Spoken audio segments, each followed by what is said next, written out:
Cobalt Bomb. The Cobalt Bomb very well may be one of the darkest weapons ever conceptualized. This is not simply for its destructive power, but for its explicit purpose to poison the Earth itself.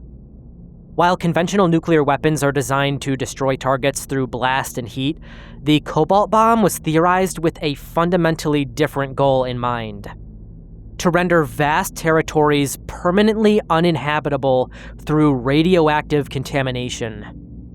This theoretical weapon represents the truest realization of a Doomsday device capable of making entire continents toxic wastelands for generations. The Cobalt Bomb is not to be confused with a dirty bomb, which is a comparatively small conventional explosive with radioactive material attached, designed for the purpose of dispersing harmful compounds across a small area. The Cobalt Bomb instead would work by surrounding a fully fledged nuclear weapon with a jacket of Cobalt-59, a stable isotope that's relatively common and inexpensive, rendering large amounts of it available for weaponization. When the nuclear weapon detonates, presumably over a wide population center, the intense neutron radiation transforms this stable Cobalt-59 into Cobalt-60, an extremely radioactive isotope.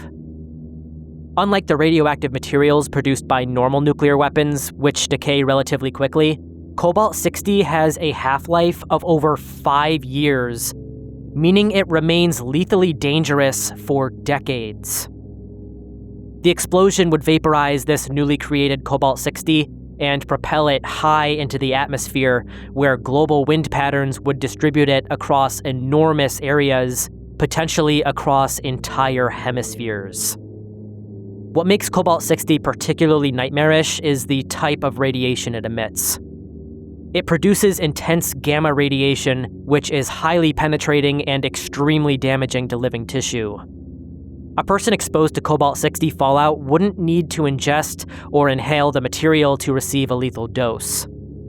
There's less that an unprepared population could do to protect themselves from a Cobalt Bomb than they even could from a regular nuclear explosion. Conventional fallout shelters would offer much less protection, as gamma radiation can penetrate many feet of earth and even concrete. The radiation levels would be so extreme that affected areas would become completely uninhabitable death zones. The unprotected would receive fatal doses within hours or even minutes of exposure within these areas. The contamination wouldn't just kill people immediately present. These contaminated regions would literally just become nuclear wastelands, completely erased from the usable surface of the Earth. The Cobalt Bomb was first described publicly by physicist Leo Szilard in 1950, though not as a weapon proposal. Szilard, who had been instrumental in initiating the Manhattan Project, but later became deeply concerned about nuclear weapons, described the Cobalt Bomb to illustrate the horrifying possibilities of nuclear technology. He wanted to demonstrate that it would be possible to build a weapon specifically designed to exterminate human life on a massive scale, even at the cost of making large areas of the planet uninhabitable for the attackers as well. If some kind of a maniac leader came to power and decided to destroy everything, theoretically they could. And it wouldn't even be very difficult in terms of the science behind it. Any nation with nuclear capabilities could theoretically build such a device. During the Cold War, there were concerns that such weapons might actually be developed. The Soviet Union's interest in particularly dirty nuclear weapons led to speculation about whether cobalt bombs or similar radiological weapons were being considered, but this doesn't seem to have been the case.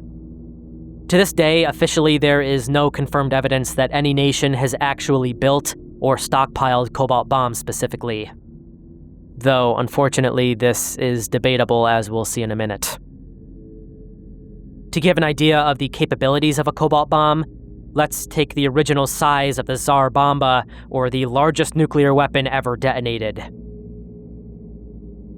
I'm sure you're all already aware of the Tsar Bomba, but for context, it was tested by Russia in 1961 with a yield of 50 megatons, but was designed to detonate with a 100 megaton yield. If this bomb were to be repurposed as a Cobalt Bomb, same yield just with the Cobalt-59 jacket, it could contaminate an area somewhere between 500,000 to 3 million square kilometers, or roughly between the sizes of France or India, rendering the area completely uninhabitable for years or even decades.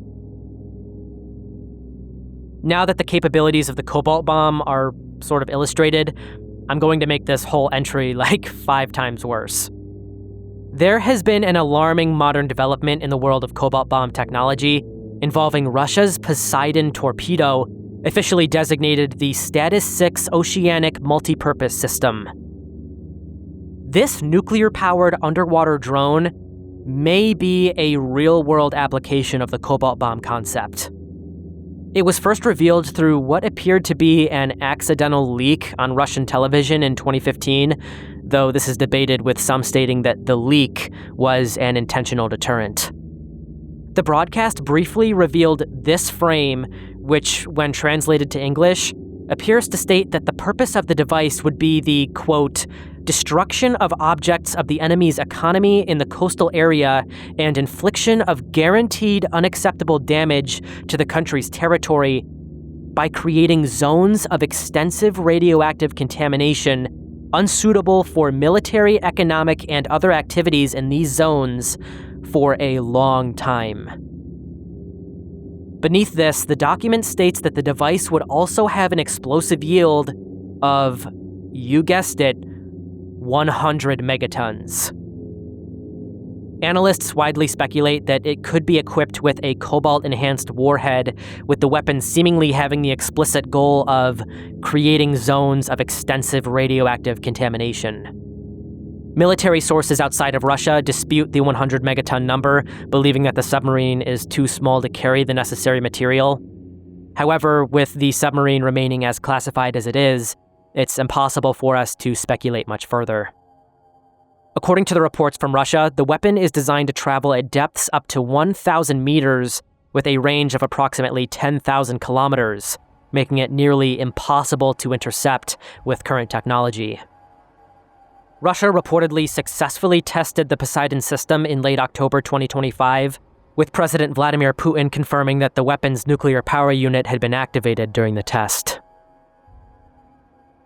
For those of you who saw part 1 of the Iceberg, you are likely to recall the book, The Ultimate Guide to Rebuilding Civilization. This book comes from Hungry Minds, and they sponsored us in part 1, and because it was such a perfect fit, they decided to come back for part 2. It's a beautiful guide for starting over if the world falls apart, summarizing many of the different achievements humans have made, all wrapped within beautiful illustrations and craftsmanship. The book contains more than 400 pages and 180 topics on humankind's greatest inventions and discoveries, and how you can get started in achieving them yourself. I've learned about methods for baking bread, starting a fire, preserving foods with salt, acquiring clean drinking water, fishing, and tips for creating simple tools. I love how the book shifts into more advanced topics as you go along, with topics like sewing, constructing weapons, and printing, even onto the basic workings behind more complex electronics, and even simple engines. You could literally pluck these pages out and hang them up on a wall to have, like, a breathtaking display of human survival and achievement. If you have someone in your life who's fascinated by history, survival, and the intricacies of life, this book could really make a perfect gift. If you're interested in this massive book, head on over to mdsh.io/fortunestories and use my promo code FortuneStories10 for 10% off your order. That link is obviously available in the description, and with that being said, let's move on to the actual doomsday scenarios that could bring our life on Earth as we know it to an end.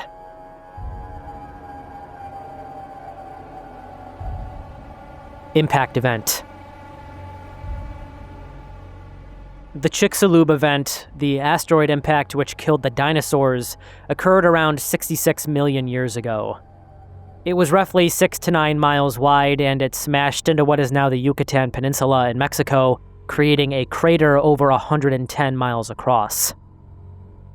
the blast from the asteroid released energy equivalent to about 100 million megatons of TNT.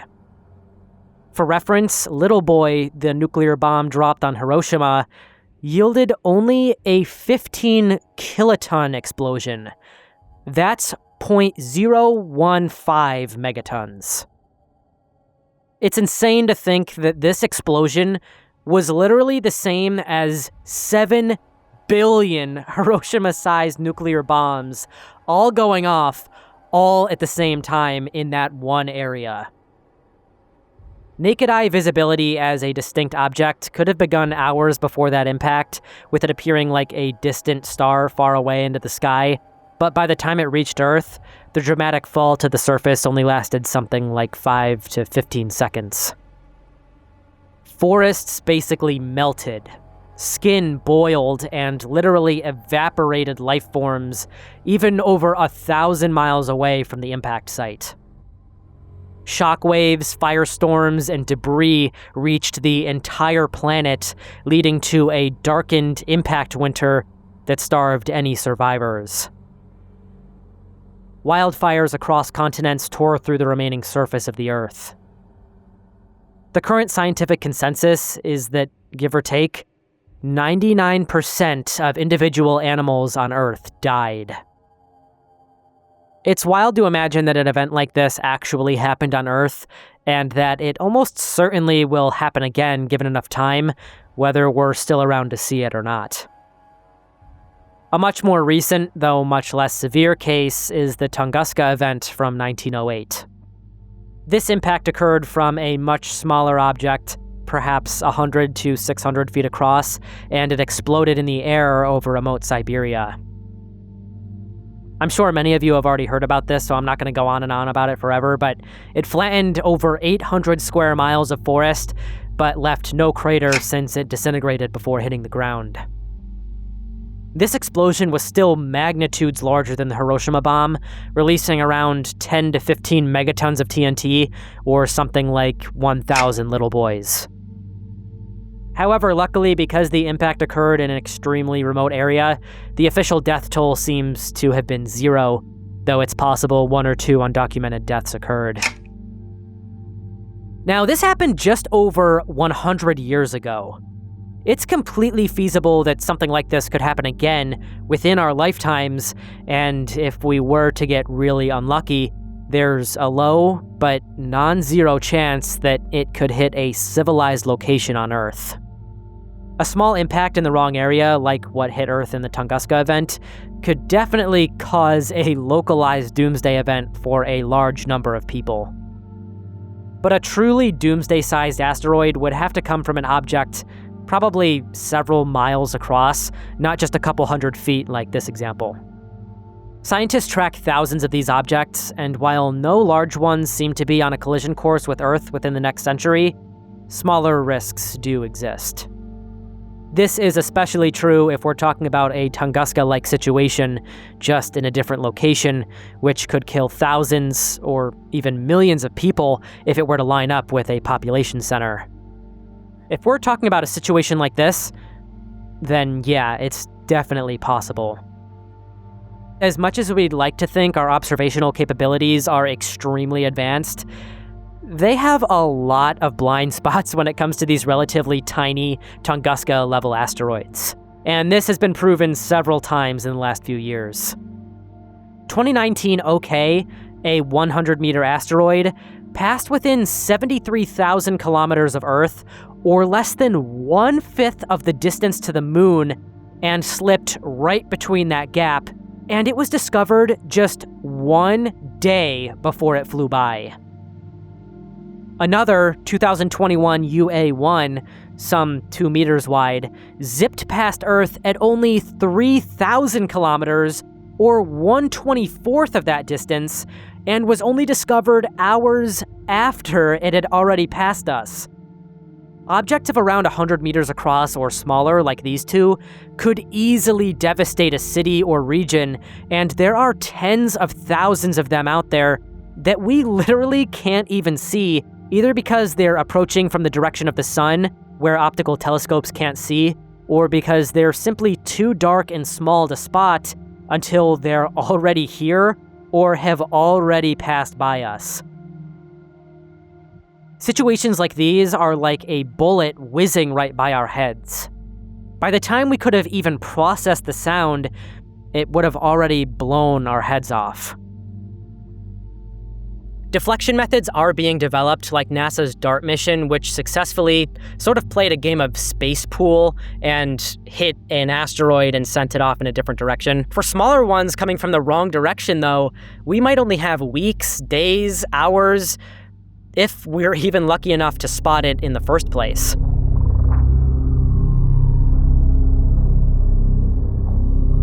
Engineered cognitive hijack virus. A cognitive hijack weapon would work at the molecular level inside the human brain, systematically sabotaging the neural networks that make us who we are. These agents could be designed as neurotropic substances that specifically attack nerve tissue and brain cells, much like natural pathogens we already know, but engineered with devastating precision. The basic mechanism would involve creating an agent that crosses the protective blood-brain barrier and then begins its destructive work once inside. We can already observe a pretty close example to an agent like this in the rabies virus. Rabies spreads along nerve pathways straight into the spinal cord and brain, where it dismantles the victim from the inside out. It drastically alters immune and brain functions, causing metabolic and synaptic impairments, resulting in psychosis, violent aggression, and inflammation that literally paralyzes internal organs. All of this culminates in the slow, gruesome death of the victim. In fact, rabies is already such a horrifying disease in this way that a weaponized version of this naturally occurring virus could be engineered to spread more efficiently or cause more targeted cognitive disruption. Biotechnology, unfortunately, makes engineering like this a very real possibility. Imagine a substance that selectively destroys memory centers, leaving populations unable to remember who they are or what happened minutes ago. They could attack decision-making regions of the brain, rendering people incapable of rational thought or any planning. They could disrupt emotional regulation systems, plunging entire cities into states of overwhelming anxiety, paranoia, or uncontrollable rage.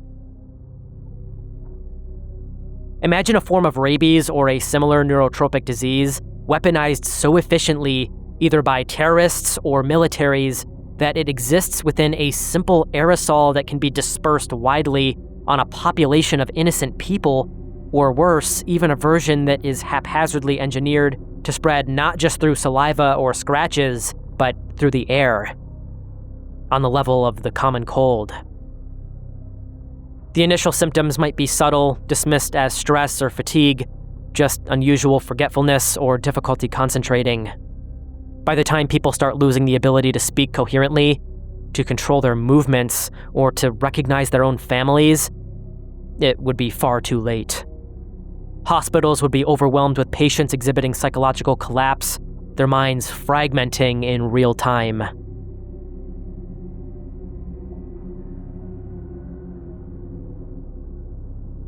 The Dark Forest Hypothesis.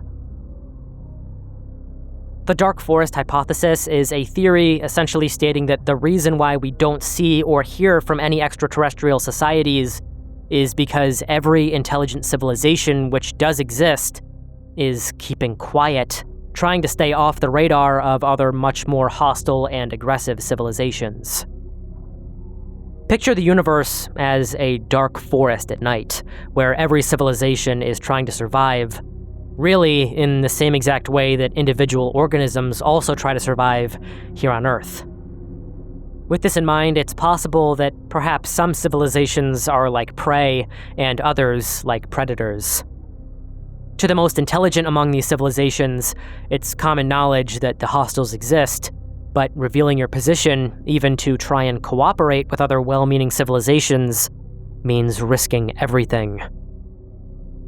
The Dark Forest Hypothesis has been proposed as one solution to the Fermi paradox, the discrepancy between the apparently high likelihood of extraterrestrial life to exist, according to scientists, and the complete lack of any evidence that it does anywhere or ever even has.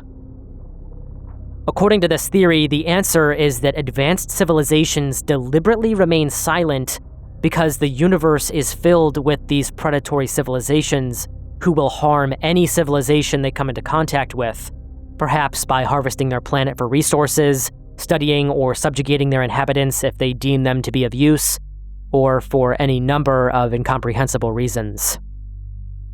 The logic behind the dark forest hypothesis rests on several assumptions about how alien civilizations might think. First, survival is necessarily the primary goal of any individual life form or civilization.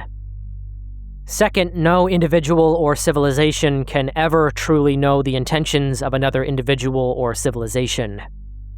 This seems to be a naturally understood idea that we observe across essentially all animal life on Earth, with nearly all animals distrusting of each other, especially when they are of different species, unless it has been explicitly proven otherwise.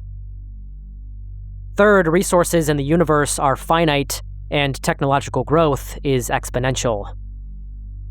When you combine these factors with the vast distances and time delays in interstellar communication, you create a scenario where the safest strategy is to eliminate potential threats before they become existential dangers. If you detect another civilization, you cannot negotiate, you cannot trust, and you cannot afford to wait and see if they are friendly, even if they claim to be so, because by the time you make physical contact, it might be too late to respond. The only rational response might be to immediately destroy the other upon making contact. And again, we kind of do observe this in nature. Only those who have survival instincts are actually able to survive, whether by being hyper-vigilant like a bird or a rabbit, or being hyper-aggressive like a lion or a bear. Very few will simply sit there screaming into that dark forest with the explicit intention of attracting any and all life forms that might be out there. And yet, that is exactly what we're doing. Of course, we sent the 2 Voyager probes in 1977, both of which are now in interstellar space, but both of these are mostly just for show, as it's gonna take a really long time for them to get anywhere of significance. What's more important, however, are the radio signals we've been blasting all over the place. They haven't just stayed on Earth, and they don't disseminate as quickly as you'd think they do. Our radio footprint is a dim, ever-expanding bubble.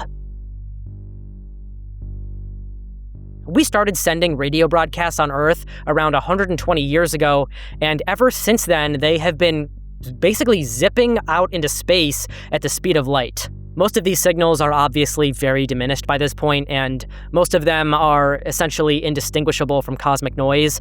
However, others are surprisingly still pretty decipherable, even at a couple of light years in distance, given the right equipment. When I first heard about this fact, the person explaining it, I can't remember who it was, but they explained that somewhere around 85 light years away from us, Adolf Hitler's speeches are still zipping through space at the speed of light. I just find that to be insane.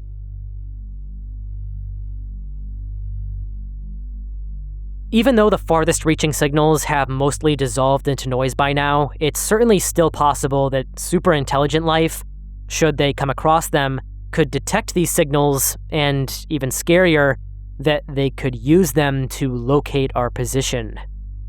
All of that being said, if the dark forest hypothesis is correct, we have essentially been lighting signal fires in that dark forest, announcing our location to anyone capable of listening. A hostile extraterrestrial almost certainly wouldn't involve flying saucers or invasions like the ones we see in the movies. Instead, if they truly wanted to destroy us, it might be something far more efficient and unstoppable. An advanced civilization might launch incomprehensibly powerful or fast projectile weapons that could impact the Earth with the force of countless nuclear weapons. They might even simply trigger our sun to go supernova from light years away using technology we cannot even imagine. Then again, maybe all of this is just a delusion. Maybe it's impossible for a technologically advanced civilization to advance too far beyond a certain point before blowing themselves into oblivion. It's also possible that we're truly the only instance of life the universe has ever seen, and that if we do annihilate ourselves one day, there will be nobody out there to save us from ourselves. I'm not sure which of these two ideas is scarier to think about.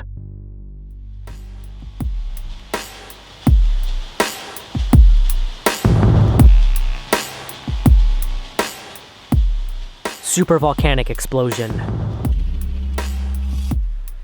If there were to be a catastrophic volcanic winter in modern times, it would almost certainly originate from one of several supervolcanoes, namely either Yellowstone in Wyoming, Toba in Indonesia, or the Campi Flegrei caldera near Naples being the prime candidates.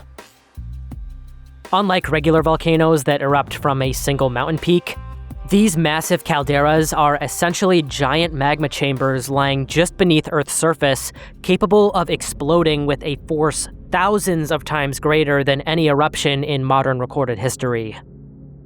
When scientists talk about volcanic winters, they're describing scenarios where an eruption so massive occurs that it ejects billions of tons of ash and sulfur dioxide into the stratosphere, creating a blanket that blocks sunlight and plunges global temperatures by 10 to 15 degrees Celsius for many years, on par with the nuclear winter scenario from Part 1, or potentially even surpassing it. The warning signs would begin subtly, and they might only appear just months or years before a world-changing eruption. Geologists monitoring these sites would notice increasing seismic activity, with hundreds of small earthquakes rippling through the region daily instead of the usual handful per week. The ground itself would begin to deform, rising by several feet as magma pushes upward from deep within the Earth. Thermal cameras would detect hotspots growing more intense, while gas sensors would register dramatic increases in carbon dioxide and sulfur dioxide emissions. Springs and geysers would change their behavior, either going dormant or erupting more frequently and violently. As these warning signs intensified over weeks or months, news outlets would slowly begin covering the situation with increasing urgency. At first, it might be relegated to science segments, with experts cautiously explaining elevated alert levels while trying not to cause panic. But as earthquake swarms became impossible to ignore and satellite imagery showed undeniable ground deformation measured in meters, the story would quickly swallow every news cycle. It would be all you'd read about on Twitter or see on the TV. Scientists would appear on 24-hour news channels attempting to explain what a VEI-8 eruption means, much like how they tried to explain the different elements of COVID during the pandemic, while governments would begin emergency planning sessions behind closed doors. The transition from monitoring to imminent catastrophe could happen frighteningly fast. While the buildup might take months, the final hours before eruption would happen all at once. Seismographs would go wild with continuous tremors, roads would crack and shatter from ground deformation happening in real time, and anyone within 100 miles would feel the earth shaking beneath their feet. Those who hadn't obeyed the mandatory evacuation orders from weeks earlier, or who had failed to prepare for the unprecedented air and road traffic, would be absolutely screwed. Moving millions of people from a region is not something that happens quickly. Surely many would have remained in denial or would have refused to leave, and after a certain point, they will have been locked into that decision, even if most of these people would try to change their minds at the very last minute. It's pretty obvious that this would happen because we see it with hurricanes, essentially every single hurricane season. To give an example of how catastrophic things would become from here, we'll use the Yellowstone supervolcano as an example. For reference, it's located in northwest Wyoming. Literally, the entire first 100-mile radius around Yellowstone would be an undisputed kill zone. Nothing would survive. Pyroclastic flows, or superheated clouds of gas, ash, and rock, would explode from the area, traveling at speeds exceeding 400 miles per hour, with the temperatures from within reaching something like 700 degrees Celsius or 1,300 degrees Fahrenheit. Everything in this area will essentially be gone, buried under scorching ash. It'll be like a 200-mile-wide Pompeii. Cities like Bozeman, Jackson, and Idaho Falls would cease to exist within minutes, along with every soul within their limits. The ground itself would collapse in places as the massive magma chambers emptied, creating a new caldera, essentially a massive sinkhole that could swallow entire mountain ranges. The second zone of destruction beyond that would extend outward for approximately 500 miles in all directions.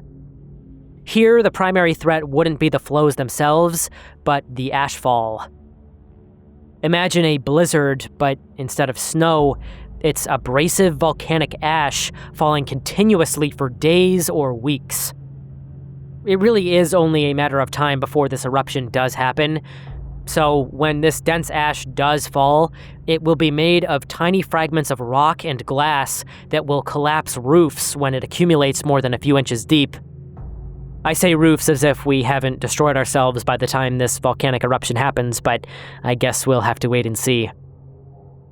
Cities like Denver and Salt Lake City would face ash accumulations of several feet, with buildings literally collapsing under their weight.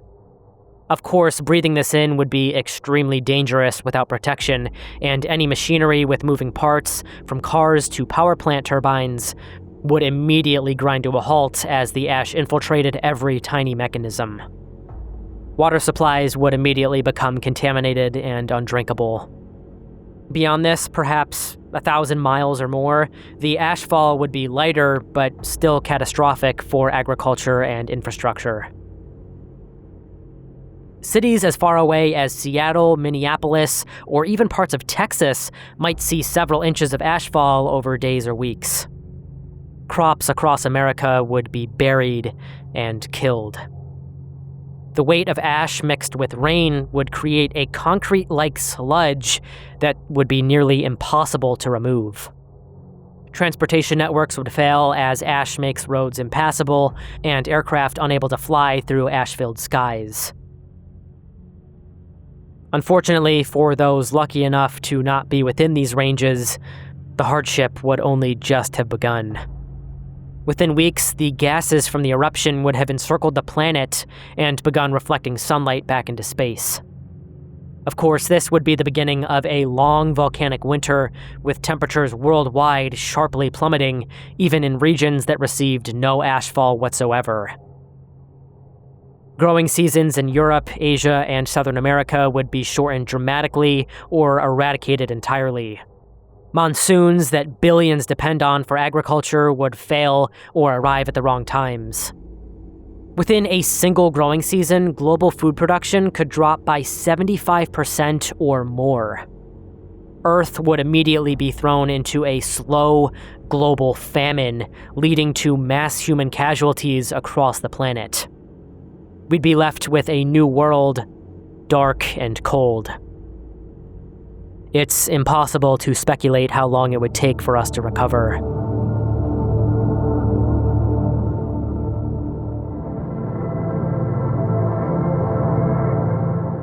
Viral permafrost outbreak. Beneath the frozen soil of Siberia, northern Alaska, Canada, and the broader Arctic region lies one of Earth's most unexpected archives. Permafrost. Nature's deep freezer. It can preserve anything from ancient plant matter to massive mammoth carcasses in astonishing condition for tens of thousands of years, maybe even longer. Disturbingly, though, it's also been quietly storing something far more terrifying. Viruses and bacteria from the distant past remain frozen in time, suspended between life and death within the permafrost. As our planet warms and these frozen layers begin to thaw, scientists are discovering that the Earth is opening a biological time capsule that we might not be prepared to handle. In 2022, French virologist Jean-Michel Claverie and his research team successfully revived 13 previously unknown viruses from Siberian permafrost samples. Why would they do this literally right after a massive global pandemic? I have absolutely no fucking idea. The oldest of these, called the Pandora virus Yedoma, was estimated to be approximately 48,500 years old, and even after all that time, was still capable of infecting amoebas. This virus existed before modern humans had even left Africa, and it can still function after being frozen for nearly 50 millennia. The discovery confirmed that biological material can survive unimaginable stretches of time in frozen conditions and still retain the ability to infect living cells and potentially even to spark an outbreak in a defenseless new world. This isn't the only time this has happened, though. They've found multiple strains of Pandora viruses embedded in mammoth remains and ancient lake sediments. Each discovery seems to further indicate that the permafrost is preserving potentially infectious agents that could, under the right circumstances, wake up. The theoretical danger of all this became horrifyingly real in the summer of 2016.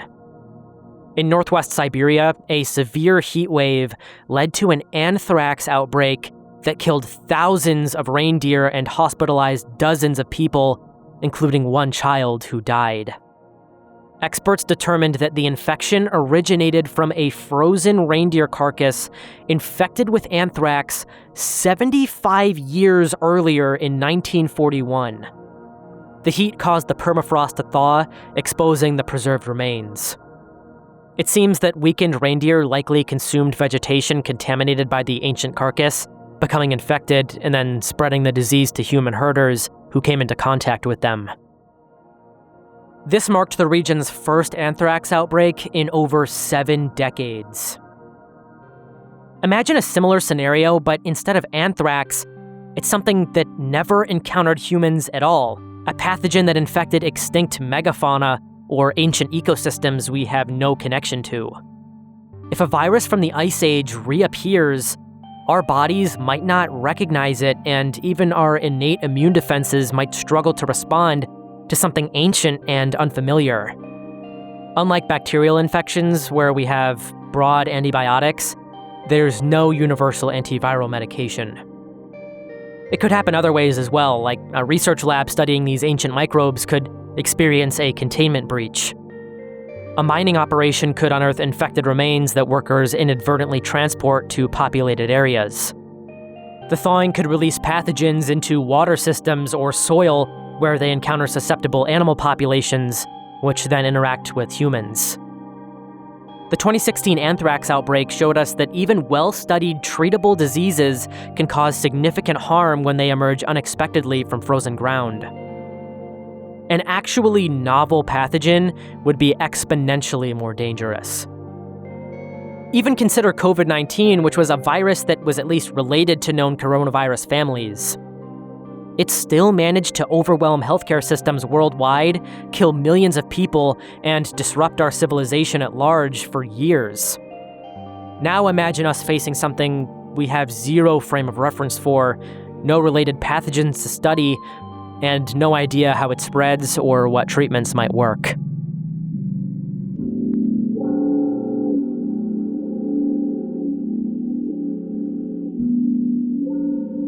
Sundial.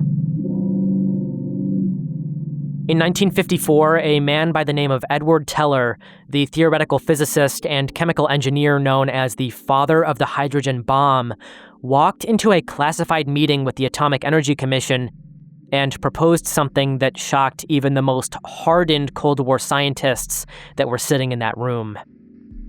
He described 2 weapons being developed at his Lawrence Livermore laboratory. Gnomon, a nuclear weapon with a yield of 1 gigaton, and Sundial, designed to produce 10 gigatons of explosive force. We'd been talking about the Tsar Bomba earlier, which had originally been planned to produce 100 megatons of TNT, but only ever tested with 50 megatons. in, again, what was the largest nuclear explosion ever detonated in a test. The mushroom cloud of that explosion reached 25 miles wide at its base and almost 60 miles wide at its top, with a yield 10 times more powerful than all of the ordnance exploded during the entirety of World War II. The intense heat from the detonation was capable of causing third-degree burns at a distance of 62 miles from ground zero. The shockwave from the blast encircled the Earth multiple times, and buildings more than 100 miles away sustained damage. The fireball itself was visible from hundreds of miles away, appearing in the skies over Alaska, Greenland, and Norway. This was the single most powerful object humanity had ever constructed. Compared to that 50 megaton explosion, 10 gigatons would be 200 times larger than that. This is obviously just ridiculous, and many of those in the room recognized it as such. One scientist at the meeting immediately recognized the implications and stated that such a weapon would contaminate the Earth. If actually constructed and detonated, Sundial would have caused a magnitude 9 earthquake and would have instantly ignited everything within 400 kilometers. That's literally just the radius of the fireball. We're talking something like 667,000 little boys. If you think one of those did a number on Hiroshima, imagine this thing. Studies from the time suggested that if detonated 28 miles above the surface, a 10,000 megaton or 10 gigaton weapon could set fires over an area 500 miles in diameter. Similar to earlier, this would roughly be the size of France.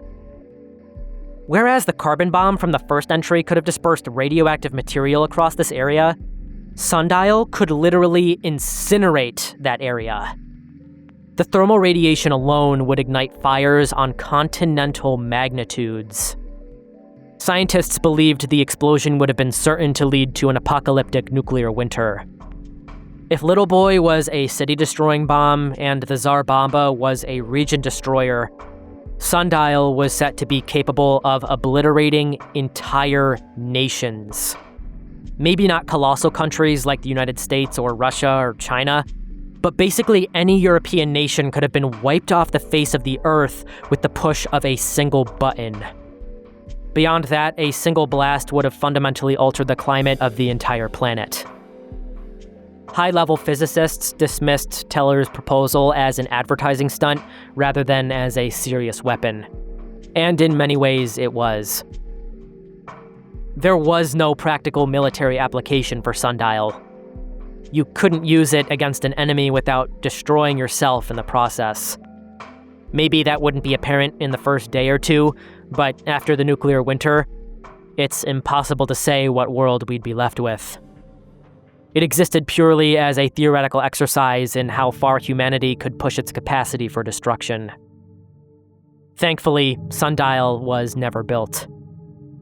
Despite being dismissed by most as a ridiculous proposal, Lawrence Livermore National Laboratory took the Gnomon concept, the 1 gigaton first stage of Sundial, seriously enough to continue research on it for several years following Teller's original 1954 announcement. In fact, they even made plans to test a prototype Gnomon weapon during Operation Red Wing in 1956. Documents obtained through FOIA requests reveal that by March 1955, there were at least 40 research reports on Gnomon at Livermore. Though nearly every word except dates and report numbers have been redacted, one declassified document mentioned a projected 60 megaton test planned for Operation Red Wing, though this test ultimately never took place. The fact that Livermore was actively preparing to detonate even a scaled-down version of Gnomon demonstrates that this wasn't just theory. Engineers were calculating, drawing blueprints, and were even preparing test protocols for a weapon system whose full-scale version would have been capable of destroying life on Earth as we currently know it.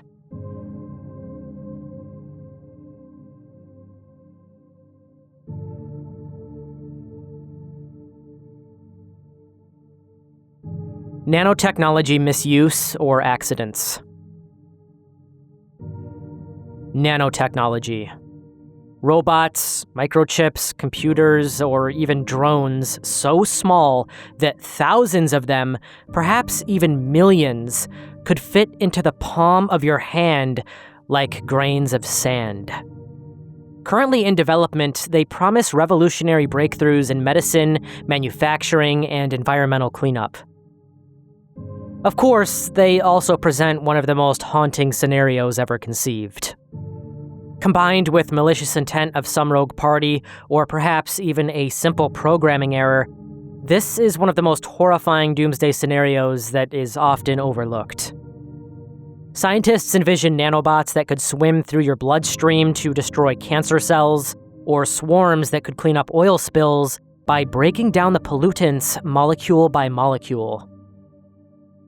When you think about it in this idealistic, utopian way, it seems quite intriguing, maybe even exciting to some people. But just like with artificial intelligence, what happens if and when this technology is employed against humans? What happens if they're used in warfare, or even worse, what if they are given the ability to self-replicate?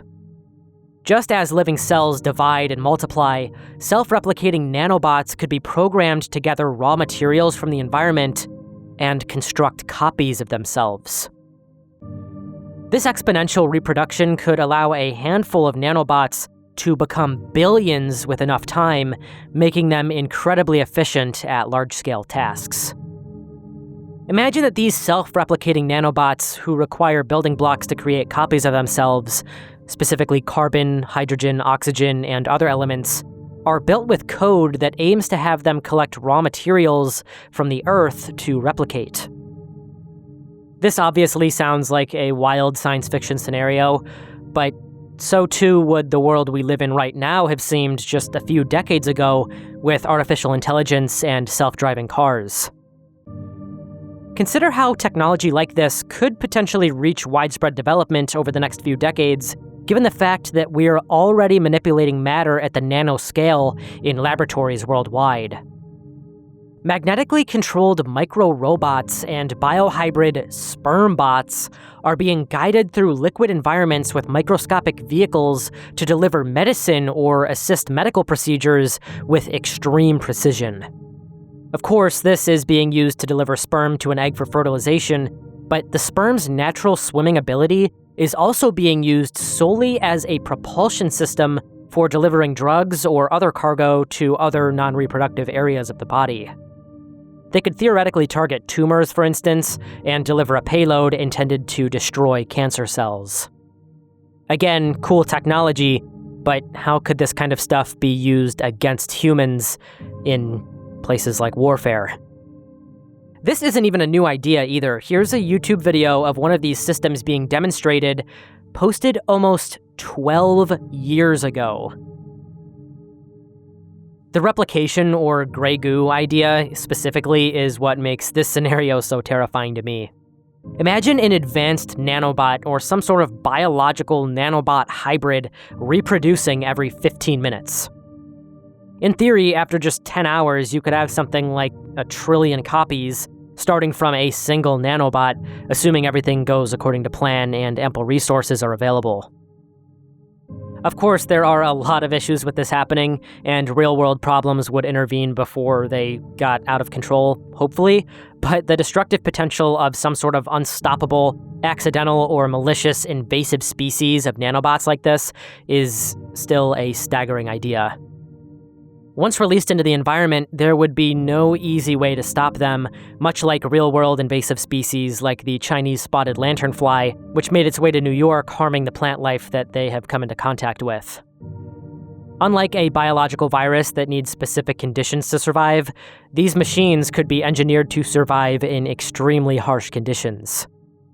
These microscopic machines would spread like a living tide, breaking down everything in their path at the molecular level and converting it into more copies of themselves. The result would be an expanding gray sludge, a homogeneous mass of nanobots and basic elements, hence the term gray goo. This accident could begin in countless ways. Maybe a laboratory releases an experimental swarm during testing, with their stop commands failing to activate. Maybe a corporation rushes a nanobot production to market with insufficient safety protocols. Or consider a scenario where medical nanobots designed to target specific cells mutate after exposure to radiation or chemical interference, losing their ability to distinguish between diseased tissue and healthy tissue. Imagine they begin to act less like robots and more like tiny little bugs, eating through human flesh or whatever else they're capable of destroying. Scientists who have explored this exact scenario have debated what would actually be a possible solution, and some have stated that they would actually need to create more nanobots, this time specifically engineered to destroy the other ones, but obviously that could be very problematic.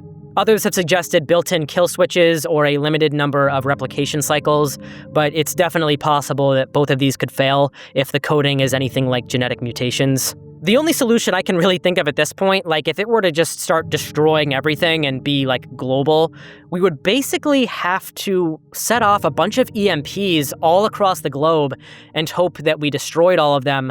But again, even if one is left, it could potentially restart the whole thing and rebuild their entire army all over again in a matter of days.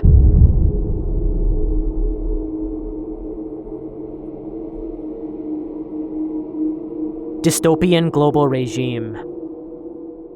A scary realization to have is that a doomsday scenario doesn't necessitate a mass casualty event. In fact, I'd even say some scenarios could even trap us into a far worse fate than death.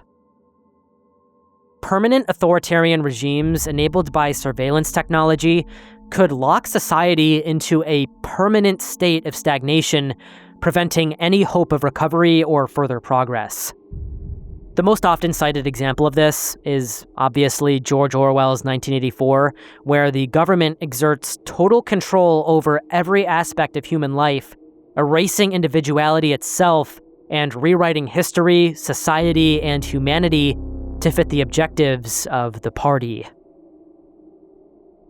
I'm not going to drone on about the book because I know you all know the story, but in this world, truth can obviously flip on a dime in an instant, and the people of Earth simply accept the new belief system dictated to them by the party, forget that the old belief ever existed or that they ever harbored it themselves, and they move on.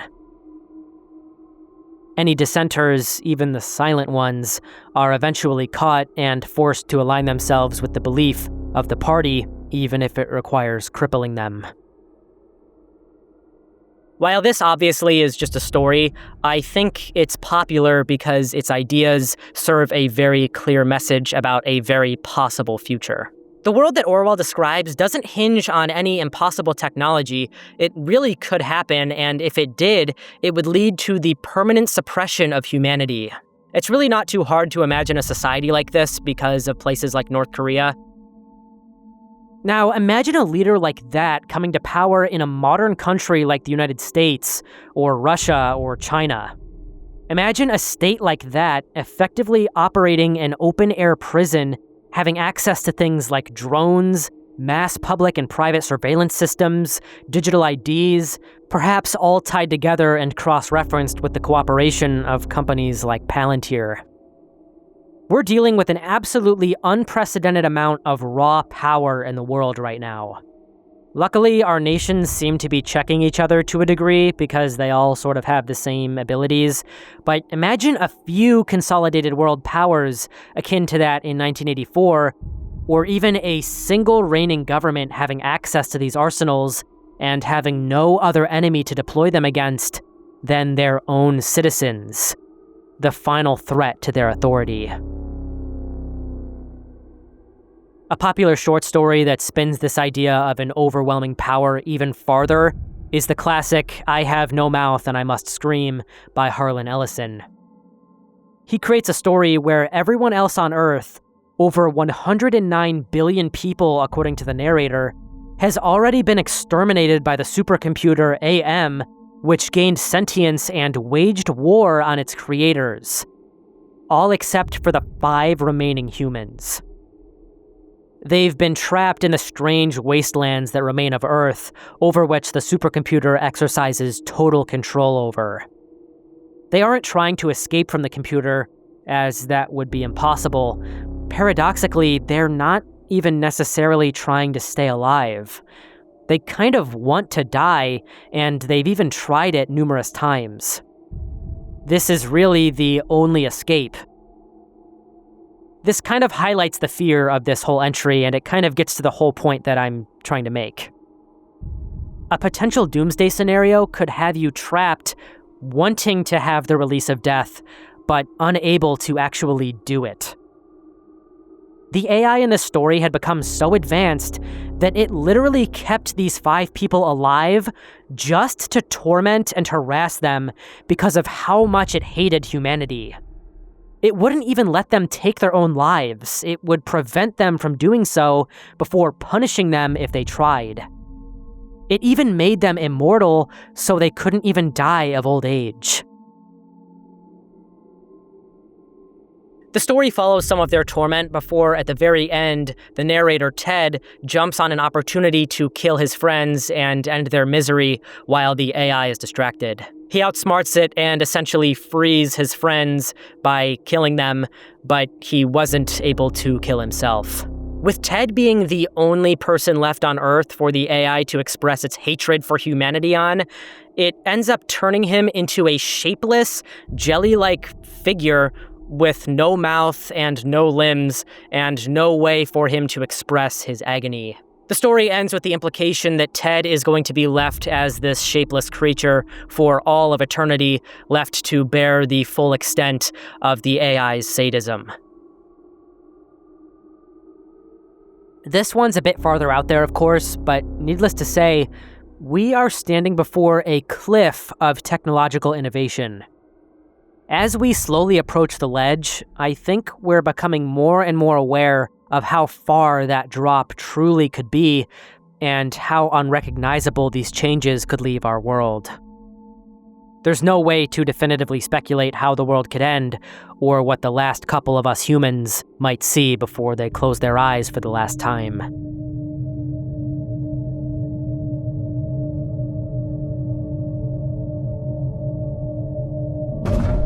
Virtual reality addiction and physical neglect. I'm sure a large portion of you immediately thought of Ready Player One when you first saw that entry pop up on your screen. And yeah, that's exactly what we're diving into. Up until like a year ago, I might have used the term metaverse for this section, but once it started becoming associated with goofy-ass like this, the term kind of got thrown into the burning pile of modern corporate cringe. So, anyway, basically just imagine a world where the internet sort of merges with virtual reality technology, and instead of wasting away doom scrolling on our phones, we kind of become immersed in that overstimulating world in 360 degrees. I specifically want to emphasize that part of the internet merging with virtual reality because other than us all using headsets 24/7, we're kind of already approaching or living in this world. It's just isolated to little screens. We can already go to work, school, socialize, and experience things all from the internet, and the attention economy is already making this heavily addictive. But we're not immersed yet. I know it can kind of feel like that sometimes when we get sucked into our phones, but imagine a world where we have all these head-mounted displays, and maybe even like Ready Player One, we have these suits where we can feel things and smell things, and all of a sudden, it doesn't feel like a screen. It feels like a parallel world that is just as important as the real world. Imagine if our children grow up in a reality like this, where it doesn't feel like one is real and one is fake. It kind of feels like they are both real and both equally important, especially when a lot of our experiences, friends, and work all happen in the virtual world. It's kind of scary to imagine that they might not really be able to grasp in the same way that we do the difference between the real world and the internet or whatever it turns into. This is exactly what happens, again, in the dystopian novel Ready Player One, set in 2045, where economic collapse, environmental devastation, and overpopulation have turned the real world into a nightmare of stacked trailers, rampant poverty, and crumbling infrastructure. In an attempt to escape from the gloom and despair of the physical world, the entire population flocks to the Oasis, a vast virtual reality universe. For all intents and purposes, it's a parallel existence where users can do everything they need to do in their lives and more in stimulating, overwhelmingly rich experiences that make the tangible world very bleak in comparison.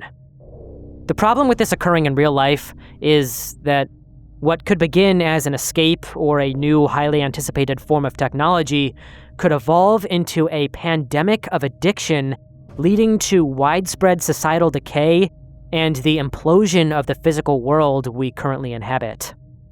In the book, the narrator Wade spends nearly every waking hour plugged in, his body sustained minimally by nutrient packs, while his mind roams infinite landscapes.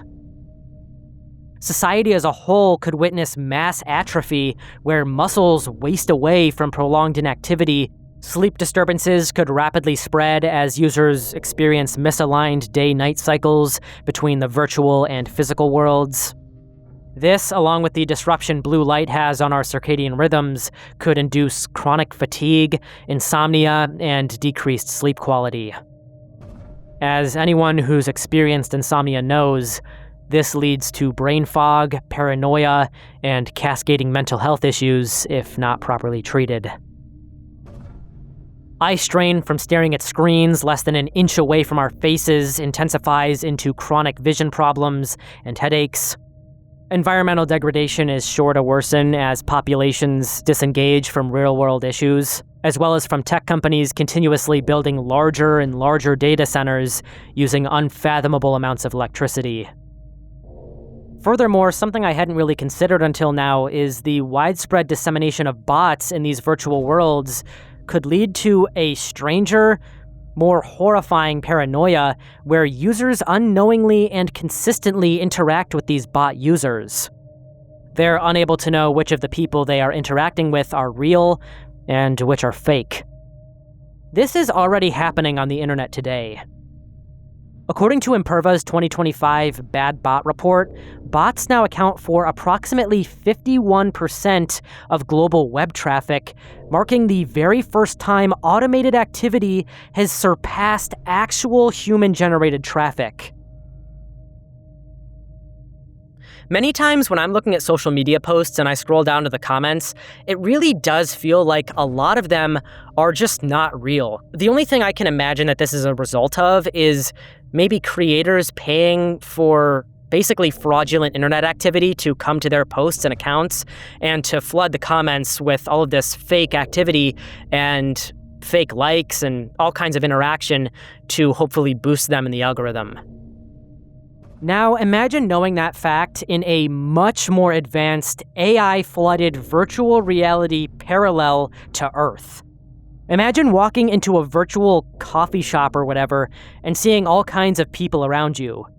Imagine knowing that you could interact with them and could have a full human-like conversation with them, but that without scheduling an in-person, real-world meeting with them, you could never verify if you were talking to an actual human.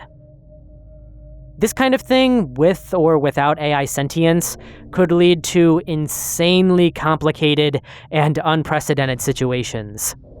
Imagine kids who have grown up in a world with AI chatbots there to give them advice and to console them in times of hardship, maybe even to give them therapy in a few years, now holding virtual reality protests advocating for AI rights or something. Maybe they want them to be legally allowed to vote or even legally allowed to hold office since they can think at much higher levels than we can. All of this is to say that a virtual reality world could split us in half. Everyone could be living two lives, one here and one there, both, to them, of equal importance, leading to a thinning resource of time being left remaining for the requirements of physical maintenance and growth in the real physical world.